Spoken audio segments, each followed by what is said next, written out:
जो जो दिसे सो सो रोगी, रोग रहित मेरा सतगुरु जोगी। दरअसल रोगी सारे ने, जिन्ने चिर तक रोग पीड़ा ना बने असी रोग नूं रोग मनदे ही नहीं। आयुर्वेद, यूनानी तिब, एलोपैथी, होम्योपैथी, नेचरपैथी, पीड़ दुख ना बने, रोग दुख ना बने, रोग पीड़ा ना बने, वो पीड़ा दा समाधान ते करदे ने, रोग दा नहीं। आयुर्वेद भी मौजूद है और एलोपैथी मौजूद है, होम्योपैथी मौजूद है, नेचरपैथी मौजूद है। मेडिकल स्टोर दवाइयां नाल भरे पे ने, मनुखां दे शरीर रोगां नाल भरे पे। जो जो दिसे सो सो रोगी, सारे ही रोगी ने। रोग दिखाई देवे भावे ना दिखाई देवे, तन रोगी है। और रोग वधदियां वधदियां एक दिन बुढ़ेपे विच प्रगट होएगा, बुढ़ेपा प्रबल रोग। और रोग वधदियां वधदियां एक दिन मौत दे विच प्रगट होवेगा। यह भी अगर अंदर रोग नहीं है तो मनुख बुढ़ा किस तरह हो जाता है, मर किस तरह जाता है? रोग ही तो वध रहे, दिखाई नहीं दे रहे।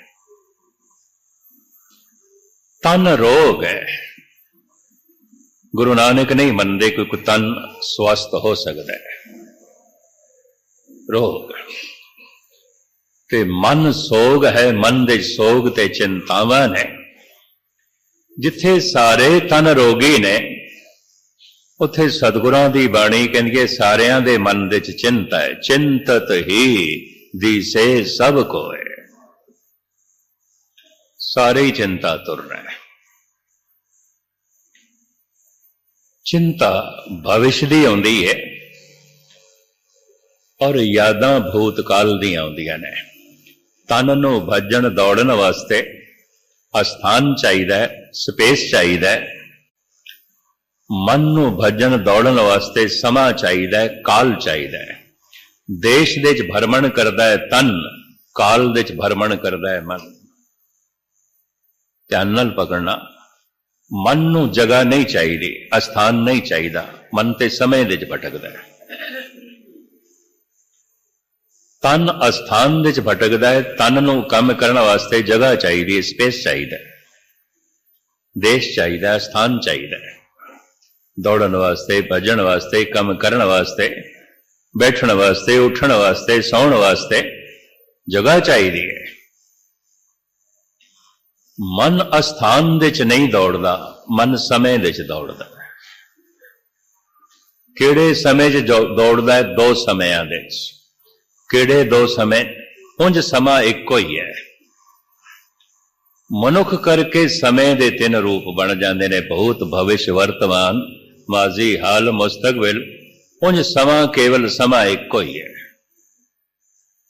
अगर मैं ना आवा तो फिर कोई भूतकाल नहीं है, कोई भविष्य नहीं है, सिर्फ वर्तमान रह जाएगा, जो है सो है। मनुख करके समय का विभाजन हो जाता है, समय के तीन रूप बन जाते। मन समय दियां दो धारावां दे भटकदा है। केड़ियां? गुजरे हुए समय दियां यादां दे, आने वाले समय की चिंता दे। या तो मनुख यादां दे बैठा हुंदा है गुजरे हुए समय की, या आने वाले समय की चिंता दे बैठा हुंदा है। हर मनुख, हर मन सोग दे च। यादां दे च की आउंदा है? किहड़ी गल याद करदा है? यादां दे च दुख सुख आउंदा है, और कुछ भी नहीं है, कुछ भी नहीं। कुछ मिलिया सी, जिहदे नाल वक्ती सुख मिलिया सी, याद आउंदा है। फिर वो चला गया, बिछड़ गया। समय दे च, काल दे च जो कुछ भी मिलता है बिछड़ता है। ये तन नहीं मिले तो नहीं रहेगा, बाकी की रहना है। इस वास्ते जीवन नूं यात्रा भी मनते हैं। यात्रा दे की आउंदा, एक पड़ाव आया गया, दूजा पड़ाव आया गया, तीजा पड़ाव आया गया। जीवन भर की आउंदा है मिलना बिछड़ना, मिलना बिछड़ना, मिलना बिछड़ना। कुछ मन भावदा मिलिया सी, मिल के खुशी हुई सी, याद आउंदी है, फिर बिछड़ गया। क्योंकि समय दे जो कुछ भी मिलता है सदैवी नहीं है। काल दे जो कुछ भी मिलता है काल खा जाता है, काल मिटा देता है, समा मिटा देता है।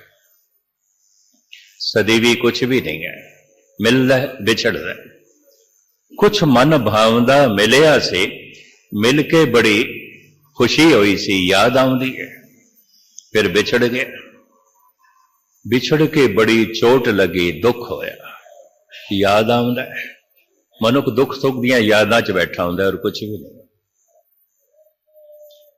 फिर मन चला जाता है भविष्य की चिंता च।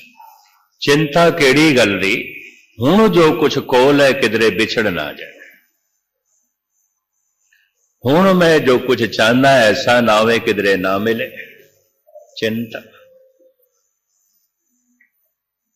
मनुख दुख सुख दियां यादां दे च बैठा है। अखां दस देंदियां, चेहरा दस देंदा है। मनुख भविष्य की चिंता दे च बैठा है, मत्था दस देंदा है। ठीक है, पाठ करदा पिया होवे, सियाणे ने कह देना चिंता च बैठा है।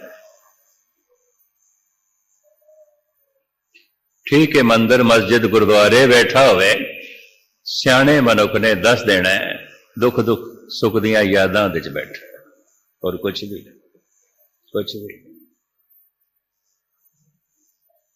मन वर्तमान दे चाहुंदा ही नहीं, मन गुजरे हुए समय दियां यादां दे चाहुंदा है, मन आने वाले समय दी चिंता दे चाहुंदा है।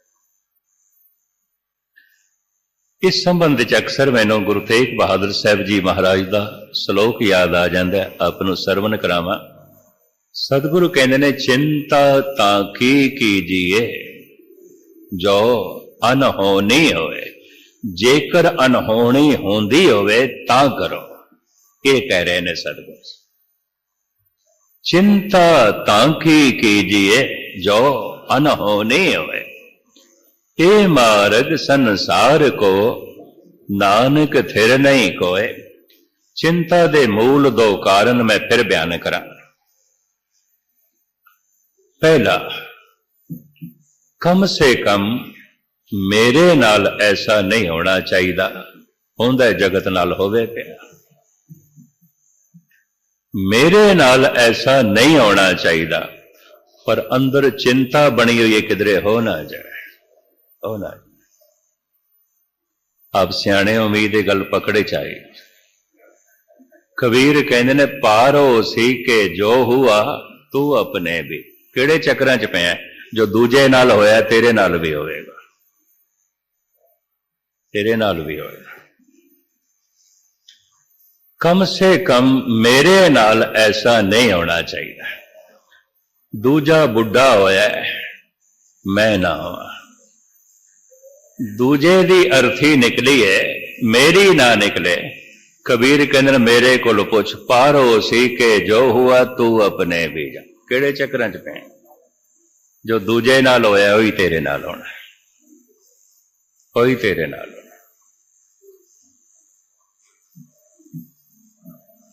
पहला चिंता का कारण कम से कम मेरे नाल ऐसा नहीं होना चाहिए। अंदर चिंता बनी हुई किधरे हो ना जाए, हो ना जाए। दूसरा चिंता का कारण ऐसा होना चाहिए, मैं चाहना, मेरी इच्छा है, मेरी कामना है, ऐसा होना चाहिए, पर अंदर चिंता शायद ना होवे, ना होवे।